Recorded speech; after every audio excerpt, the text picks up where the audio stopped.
আমার আপনার দিলের মধ্যে আল্লাহর ভয় হয় না, সেখানেও বসে আমরা মানুষের পিছনে চিমটা কাটি, মানুষকে সমালোচনা করি, হো হো করে দাঁত বার করে আমরা কত রকমের মজা সেখানে নেই। বিশ্বনবী সাল্লাল্লাহু আলাইহি ওয়াসাল্লাম বলেছেন, সামান্য একটি মোরগ সেও ফেরেশতা দেখতে পায়।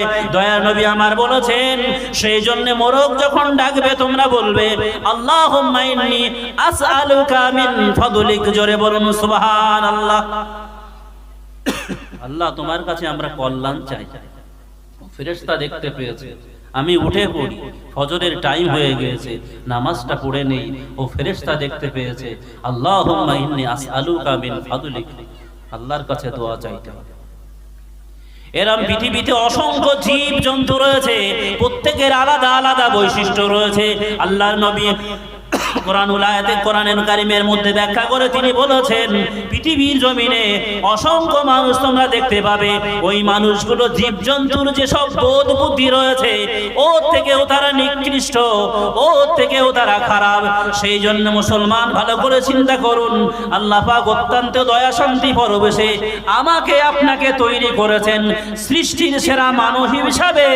সেই মনুষ্যত্ব বজায় রাখতে গেলে আয়াতে কারিমাকে খেয়াল রাখতে হবে। আল্লাহ পাক বলেছেন, হে পৃথিবীর মানব মণ্ডলী, আমি তোমাকে তৈরি করেছি পৃথিবীর জমিনে সব থেকে সুন্দর করে।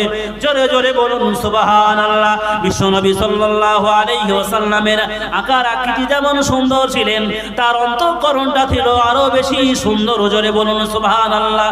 আল্লাহ মানুষকে কত শ্রেষ্ঠত্ব দিয়েছেন, কত ভালোবেসেছেন, একবার খেয়াল করুন। কিছুদিন পরে মানুষেরা সবাই হজে যাবে।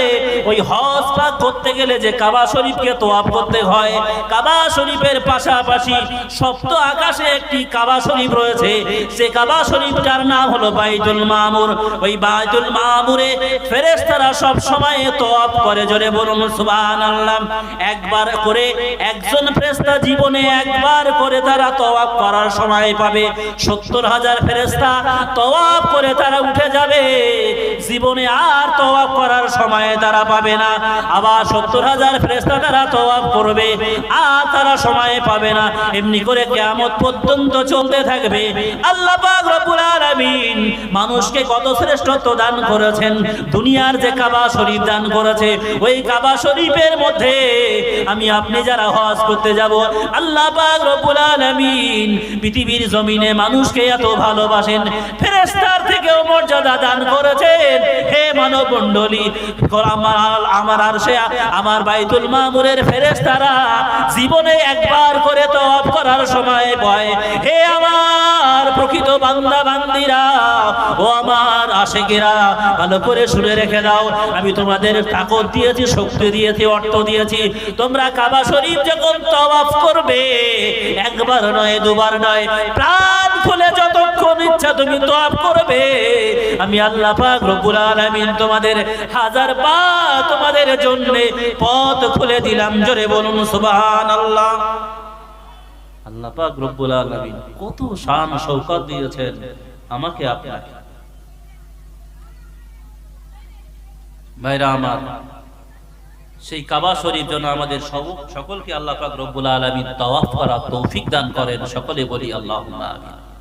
সেখানে অসংখ্য স্মৃতি জড়িয়ে রয়েছে।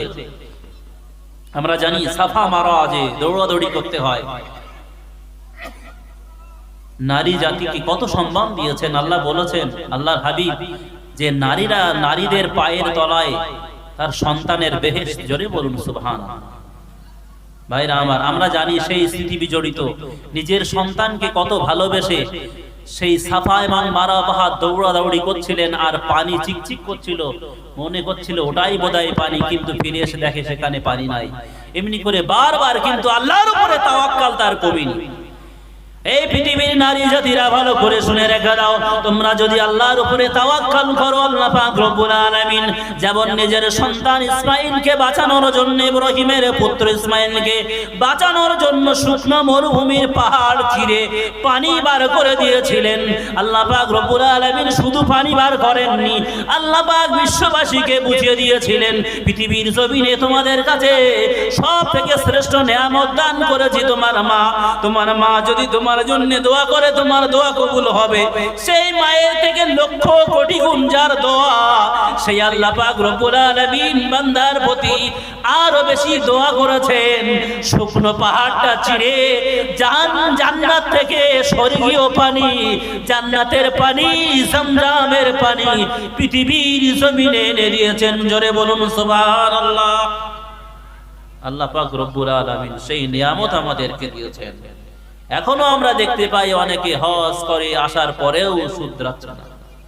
ভাইরা আমার, সেজন্যই বলবো সেই আয়াতে কারিমার দিকে আরো একবার ফিরে গিয়ে আমি শেষ করব। আল্লাহ বলেছেন পৃথিবীর জমিনে, হে পৃথিবীর মানব মণ্ডলী, আমি বড় মহব্বত করে ভালোবেসে তোমাদেরকে সৃষ্টির সেরা বানিয়েছি, সমস্ত উম্মতের মধ্যে সবথেকে সুন্দর করে তোমাদেরকে তৈরি করেছি। সুতরাং সেই মনুষ্যত্ব যেন আমরা বজায় রাখি, আমরা যেন পশুর মতো না হয়ে যাই, পশুত্ব স্বভাব যেন আমাদের মধ্যে থেকে বিতাড়িত হয়। সেজন্য কোন আল্লাহওয়ালার সহবতে এখনো যারা অংশগ্রহণ করেননি, অবশ্যই পীর আউলিয়ার সান্নিধ্যে থাকবেন। আল্লাহ পাক রব্বুল আলামিন আমাদের প্রকৃত মনুষ্যত্ব অর্জন করে আমাদের যে কালব, যেটা দেখার জায়গা, সেটা যেন আমরা পরিষ্কার পরিচ্ছন্ন করে আল্লাহ পাকের কাছে যেতে পারি। আল্লাহ যেন সেই তৌফিক দান করেন। সকলে বলি আল্লাহুম্মা আমিন।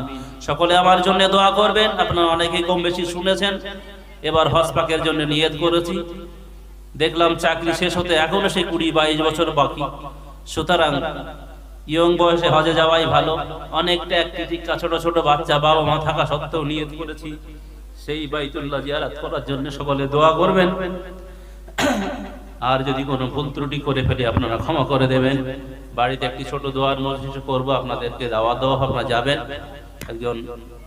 আমার একজন বুজুর্গ শায়েখ আছেন, তিনি দোয়া করবেন, তিনি আসবেন জিকিরের মজলিস সহ। সকলে আমার জন্য দোয়া করেন। আল্লাহ পাক রব্বুল আলামিন সমস্ত কাজগুলো যেন সঠিকভাবে করিয়ে নেন।